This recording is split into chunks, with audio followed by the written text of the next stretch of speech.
When Ibrahim Traore took charge of Burkina Faso, it wasn't a quick or easy transformation. It felt more like stepping into a wild storm without any shoes on. Every move he made faced obstacles, with some people openly trying to hinder him, while others lurked in the background. The threats included shady deals and secret betrayals, as well as plans to undermine his leadership. Traore was also tasked with bringing peace to a nation constantly attacked by armed groups. However, the biggest dangers didn't always come from those wielding weapons. Many of the foes working against him were people in suits, who appeared friendly in meetings and blended in with everyday life. These individuals were often spies or insiders connected to powerful foreign interests that wanted Traore's vision to fail. Rather than chasing after these elusive enemies, Traore opted to focus on something more concrete: money. He brought in financial experts to investigate the bank accounts of former government officials, generals, ministers, and others. What they discovered was shocking. Some of these former leaders had accounts overflowing with cash, far more than they could legitimately explain. The origins of this money were highly questionable. The investigation soon revealed over 100 individuals secretly working to undermine the country. Once their identities were revealed, their bank accounts were frozen, putting an end to their suspicious activities. But uncovering these individuals was just the beginning. Traore now faced a crucial decision about how to deal with those he had exposed. This situation was more than just about keeping his position. It was about safeguarding the future of Burkina Faso. He understood that if he were to fail, the dream he was fighting for would also perish. History had already taught Burkina Faso a painful lesson. Look at Thomas Sankara, a once revered leader who was betrayed by those closest to him and lost his life too soon. Traore was determined that this would not happen again. This brings us to a significant event that unfolded on November 19th, 2024.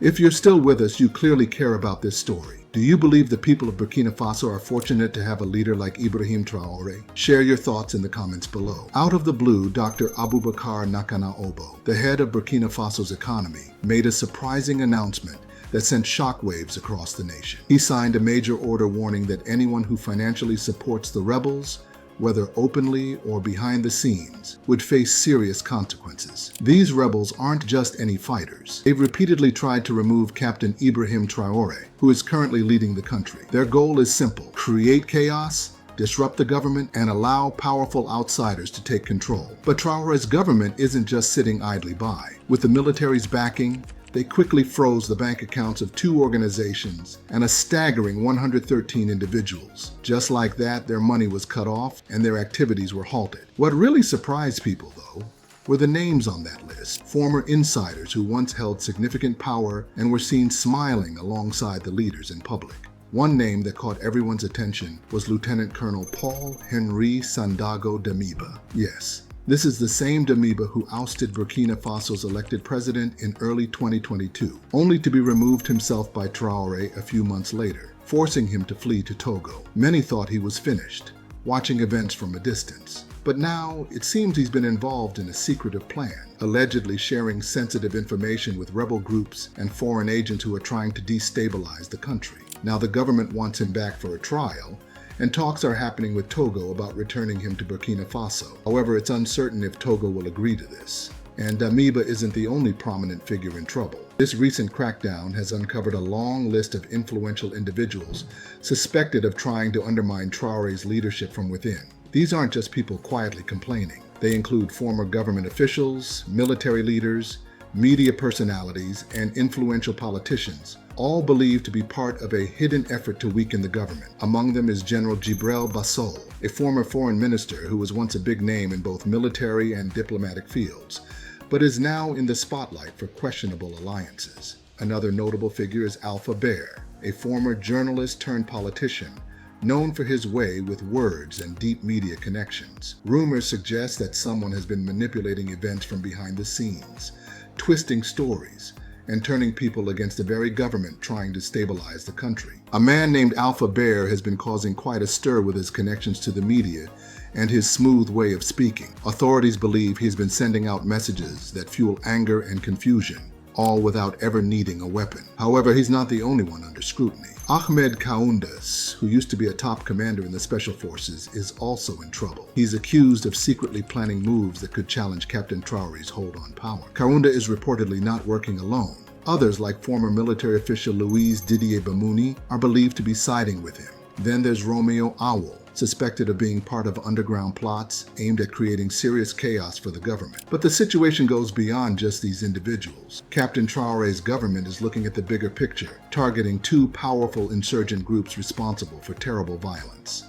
Since 2015, over 26,000 people have lost their lives due to these groups, and shockingly, about 13,500 of those deaths have occurred since Traore took office in late 2022. Whole communities have disappeared, families have been torn apart, and many have lost their homes. One of the main reasons these groups continue to operate is funding. Quiet donations and hidden financial support have kept them going while the country suffers. In response, Traore decided to cut off their money supply. The government froze the accounts of 113 individuals and several organizations, hitting these groups where it hurts the most. Without money, these groups struggle to buy weapons or pay their fighters. As these groups become weaker, the military is gearing up for targeted operations to take them down completely, while they're still reeling from the financial blow. This marks a major shift from simply defending against attacks to actively pursuing an offensive strategy. The goal is to tackle the problem at its roots. Interestingly, some of the frozen accounts hold a lot of money, allegedly sent from powerful foreign supporters trying to gain influence and fracture the country from within. There's now talk of using this money wisely, like finally equipping Burkina Faso soldiers who have been lacking basic supplies for years. Many soldiers are stretched thin, even having to survive on leaves in some cases. Captain Traore has openly criticized past leaders for failing to protect the people, accusing them of prioritizing power over safety. He is eager to change the situation as quickly as possible. One significant step he's taken is to impose a travel ban on the 113 individuals connected to this financial network. This move means they can't escape the country or hide abroad, making it easier for the government to find them if they need information. In the midst of all this, there's one name that keeps coming: Paul-Henri Sandaogo Damiba, the leader Traore replaced. Some speculate that he's the puppet master orchestrating this intricate drama from behind the scenes. Presently, Burkina Faso is engaged in precarious negotiations with Togo, fervently seeking the return of a man many consider to be the architect of a perilous conspiracy. However, the question of whether he will actually be extradited remains uncertain. In the realm of African politics, influential figures often manage to evade accountability, with connections that span across continents and alliances forged in the highest echelons of power. These individuals slip through the cracks, escaping the consequences of their actions. Yet the current climate may signal a shift. Captain Ibrahim Traore and his coalition appear resolute in breaking this cycle of impunity. They are determined to dismantle the entrenched culture of evasion, highlighting that it is no longer acceptable to hide behind titles or shirk responsibility. This endeavor surpasses mere house cleaning or the punishment of a few malfeasance. It involves confronting an intricately woven tapestry of corruption, espionage, and foreign meddling that runs profoundly deep within the fabric of governance. Untangling this web is not a straightforward task. It requires a comprehensive strategic campaign. A pressing question looms over this turbulent landscape. Can Traore neutralize the most significant threat to his reign before it's too late? What commenced as a seemingly localized power struggle has now erupted into a far-reaching conflict, one that extends beyond Burkina Faso's borders. Burkina Faso's National Security Minister, Mahamadou Sane, disclosed that the gatherings among discontented former leaders were not merely informal meetings. They represented a full-scale conspiracy with international implications. Intelligence assessments indicate that the plot, far from being contained, infiltrated neighboring nations, including Ghana, Nigeria, and Côte d'Ivoire, where key operatives orchestrated their plans under the radar. Operating in these safe havens, they worked with a singular ambition: to dismantle Captain Traore's authority and systematically erode his government. At the nexus of this orchestrated chaos lies Paul-Henri Sandaogo Damiba, the very leadership figure Traore ousted in a coup in 2022. Reports suggest that Damiba, now residing in Togo, had never really exited the political arena. In fact, officials assert that he was subtly maneuvering behind the scenes, assembling a coalition that included former lawmakers, ex-ministers, and media insiders. This group embarked on a campaign to disseminate carefully curated narratives, aiming to sway public opinion against Traore, while simultaneously attracting financial support from both domestic and international benefactors. However, this conflict transcended personal vendettas. Investigators unveiled alarming links between the conspirators and violent insurgent factions known for their brutal tactics throughout the Sahel. These groups were not mere spectators, They were actively engaged in the conspiracy, provided with resources, objectives, and operational support. Their mission was clear: instill terror, launch assaults on key targets, and create chaos. Among their intended victims were civilian populations, military installations, and critical government sites. Authorities reported having secured intelligence revealing detailed plans and maps for assaults on strategic locations, including a military base near Manga, a drone operations center, and even the presidential palace itself. The overarching objective was straightforward: execute swift, striking attacks designed to instill fear and undermine public confidence in Traore's leadership. Yet the arsenal of this conspiracy extended beyond traditional weaponry. Investigators uncovered a sophisticated media strategy aimed at projecting the narrative that Traore was overwhelmed and incapable of safeguarding the nation. If the populace began to buy into this portrayal,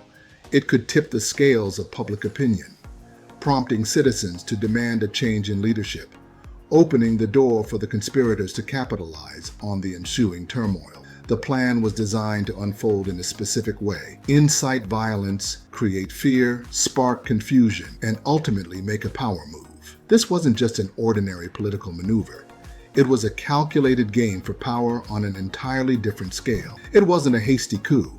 Everything had been carefully crafted over months, with each part meant to hit swiftly and decisively. Then a significant development occurred. When a few people were arrested in neighboring Niger, the investigation began to unravel the whole plot. During questioning, these suspects revealed important details: how long the scheme had been going on, who was involved, how the money flowed, and what the ultimate goal was. In response, Captain Ibrahim Traore's government launched a large-scale operation to eliminate any remnants of this plot. Authorities in Burkina Faso reached out to families of the suspected conspirators, asking them to share any information, no matter how minor. They also warned the public to stay vigilant for any signs of trouble hiding in plain sight. But it's important to understand that this isn't just about stopping a power struggle. According to Captain Traore, the stakes are much higher. This mission is about eradicating corruption, holding those who betrayed the country accountable, and giving it a fresh start. If you're still following along, you clearly find this topic engaging, so don't forget to give that like button a hit before we go further. Now things are about to get serious. For months, rumors of outside interference in Burkina Faso's issues were dismissed as wild conspiracy theories. However, evidence is starting to suggest that there was indeed a well-thought-out plan at play. It appears there are forces trying to destabilize Burkina Faso from both within and outside the country. Mali and Burkina Faso have accused France of worsening the unrest in the region. New reports are now indicating that the aim wasn't just to create chaos, but to replace Captain Traore with someone more agreeable to foreign interests. The strategy involved using rebel groups like chess pieces, arming them, boosting their confidence, and letting them unleash violence, creating an environment of panic and instability throughout the country. People are longing for peace, and just when they seem desperate for it, Paul-Henri Sandago Damiba makes a surprising comeback. This is the same man who was removed from power by Traore back in 2022, but now he's being portrayed as the hero who rescued Burkina Faso from the turmoil. But Traore sees through this plan. He understands that if things go ahead as planned, the country will get stuck in a never-ending cycle where outside forces pull the strings and ordinary people suffer from decisions they never agreed to. Burkina Faso can't afford to fall into that trap again, so Traore is focused on two main goals. First, he's determined to confront the rebel groups directly. These aren't just random fighters. They're being used in a larger political game. Traore's message is clear: Burkina Faso will not be ruled by fear. He is increasing military operations, protecting villages, and showing the people that their government is standing strong. However, just fighting rebels isn't enough. There's still a danger that Damiba could try to take power again. As long as he's hiding out in Togo, the threat of another coup looms large. That's why Traore is aggressively seeking Damiba's extradition, not just to put him on trial, but to prevent him from influencing events behind the scenes. History teaches us valuable lessons. Back in 1987, Burkina Faso's revolutionary leader Thomas Sankara was assassinated in a coup led by his own friend Blaise Compaoré. Compaoré remained in power for 27 years, while the country fell deeper into poverty. When he was finally overthrown, there was hope for justice. But in 2016, that hope was dashed when Alassane Ouattara, the president of Côte d'Ivoire, granted Compaoré citizenship there, shielding him from facing charges. Though Compaoré was later sentenced to life in prison for his role in Sankara's death, he still lives freely in exile. Traore is determined not to let history repeat itself. This time, Paul-Henri Damiba won't be able to simply walk away like Blaise Compaoré did. For too long, powerful figures in Burkina Faso have managed to escape accountability despite their actions. They had connections and protection, making it seem like justice would never find them. But now Traore's government is drawing a firm line. Those involved in creating chaos and fear and who work to undermine the government will be held responsible, and Damiba is at the very top of that list.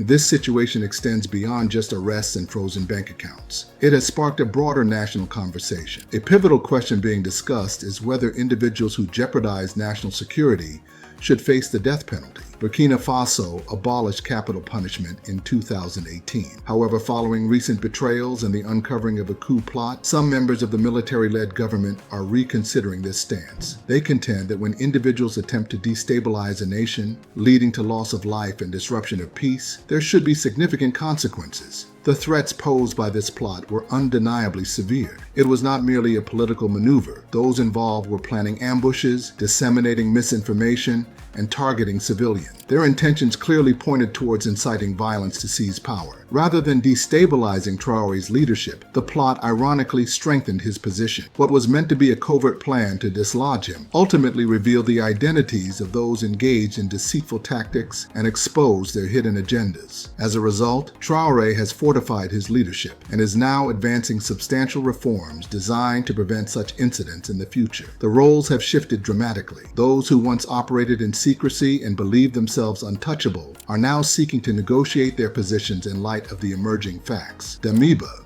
who once held a position of authority, now finds himself in a precarious situation, facing serious allegations concerning an attempt to undermine the very leader who succeeded him, purportedly with assistance from foreign entities and armed groups. His reputation has undergone a significant transformation. Once synonymous with military authority, it is now associated with betrayal, a case of pursuing power through questionable means, instead of fostering trust with the populace. Another crucial question arises: will Togo provide protection to him? Historical precedent suggests that such situations can lead to safe havens. For instance, Compaoré, accused of involvement in the death of the revered revolutionary Thomas Sankara, managed to find refuge in Côte d'Ivoire, where citizenship was granted, effectively hindering extradition attempts and allowing him to evade legal consequences for years. If Burkina Faso successfully pursues Damiba, it will transcend an individual case. It would send a strong message throughout the continent that no one, regardless of their power, can risk a nation's stability and expect to evade accountability. The judicial system is preparing to set a precedent, not only for Damiba, but also for others who might contemplate compromising the nation's integrity or pursuing power at any cost. Furthermore, he will not be alone in facing legal proceedings, as there are 113 additional individuals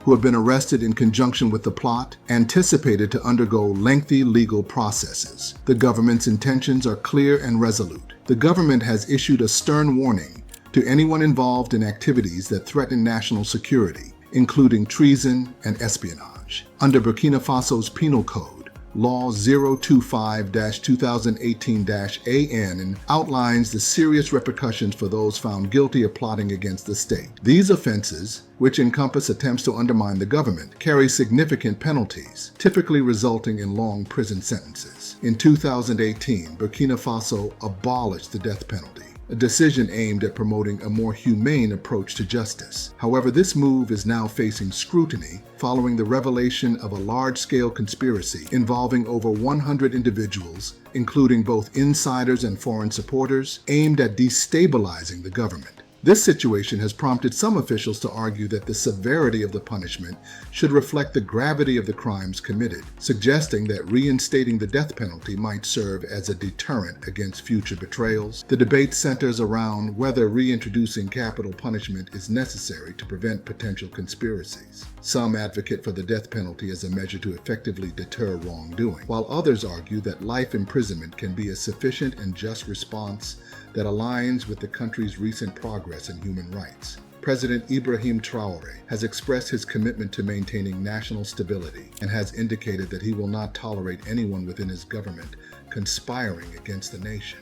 While he has not made a definitive statement regarding the potential reinstatement of the death penalty, many speculate that he is weighing this option, given the alarming scale of the conspiracy uncovered. The recent arrest of 113 individuals has sent shockwaves through the nation. This group comprises not only former military leaders, but also high-ranking officials and seasoned intelligence agents. These aren't mere outsiders. They were insiders, embedded within the very structure of our government, operating discreetly to incite chaos from within. Now, the pressing question arises: what should their punishment entail? Is mere incarceration sufficient to address the gravity of their betrayal? Or does the situation demand a more stringent response, one that sends a resounding message to deter others who might contemplate a similar treachery? The sheer scale of this clandestine network raises alarming concern. If such a significant group could function undetected for an extended period, who can guarantee that additional factions don't exist, lurking in the shadows, watching and plotting their next move? The government's forthcoming actions will be critical. They will determine whether these hidden traitors remain in fear of exposure or are emboldened to attempt their schemes once more. As we contemplate the ramifications of these arrests, it's vital to recognize the impact on national security and public trust. The path taken from here will not only shape justice for those apprehended, but will also influence the future landscape of our institution. If you found this discussion engaging, please like this video and consider subscribing to stay updated on this critical unfolding story.